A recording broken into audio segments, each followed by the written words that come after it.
Hello, my lovelies. Wow, second video on the channel, crazy. Since my first video was just me shamelessly plugging my Ko-fi page, which you should check out by the way, I wanted to do something different.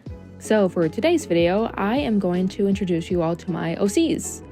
My story is pretty big, so this will probably be a two-parter, or more. I don't really know how long this should be.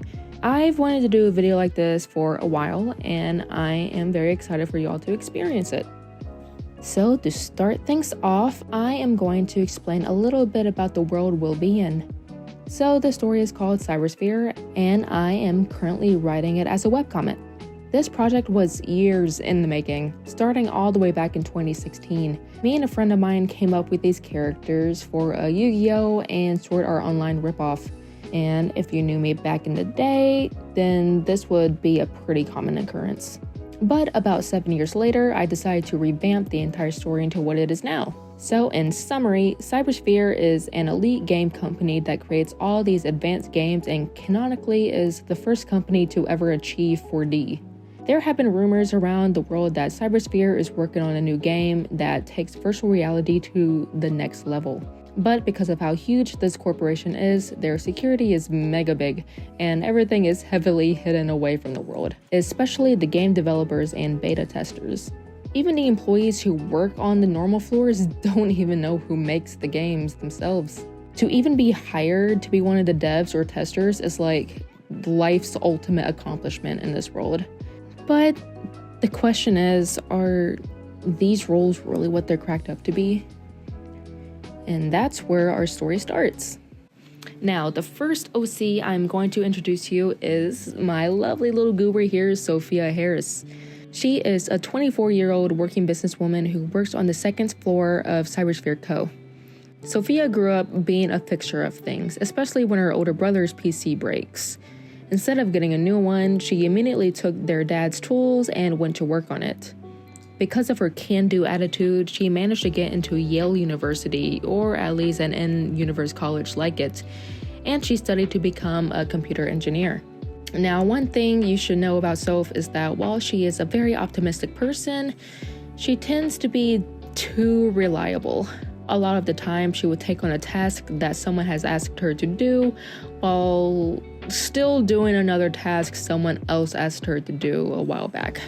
While being the perfect person on your team, she doesn't really know how to set boundaries well, especially for her mental health. After graduation, she moves to Chicago because she gets an offer from Cybersphere Co. While working there, she meets a guy named Carlos and they begin to talk, which turns into dating after a few months. Now, remember a second ago how I mentioned that she's too reliable? Yeah, her boyfriend uses that to his advantage. He makes her do a lot of things that he's too tired to do, like common chores, laundry, dishes, you know, the common things. So a year goes by, and after completing another errand Carlos sent her to do, she comes back to her apartment and finds Carlos cheating on her with another girl. At this point, Sophia's brain chemistry changes, so she kicks him out and goes into a depressive spiral.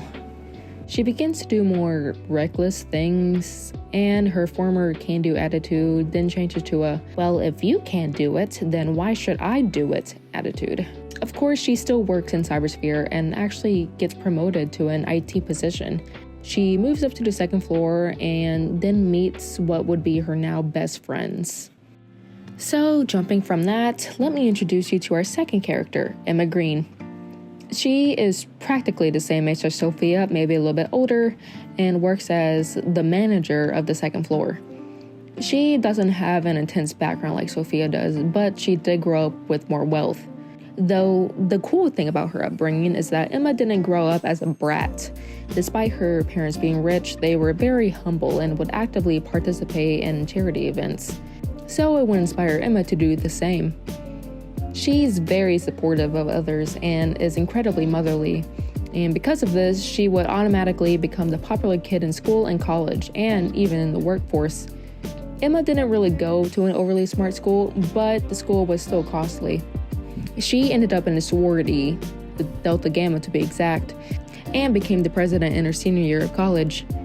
Though something interesting about Emma is that while being popular and wealthy, she doesn't really have much potential love surrounding her. She is very independent and is definitely aspiring to work more on her career rather than become a wife or a mom. She knows how to make friends, especially with guys, but she's very oblivious when it comes to relationships.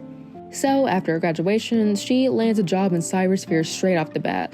She was instantly well-liked and would get promoted left and right up until she would be hired as second floor manager. I didn't really explain this well when I was talking about Sophia, but essentially the second floor is filled with IT management and visual designers.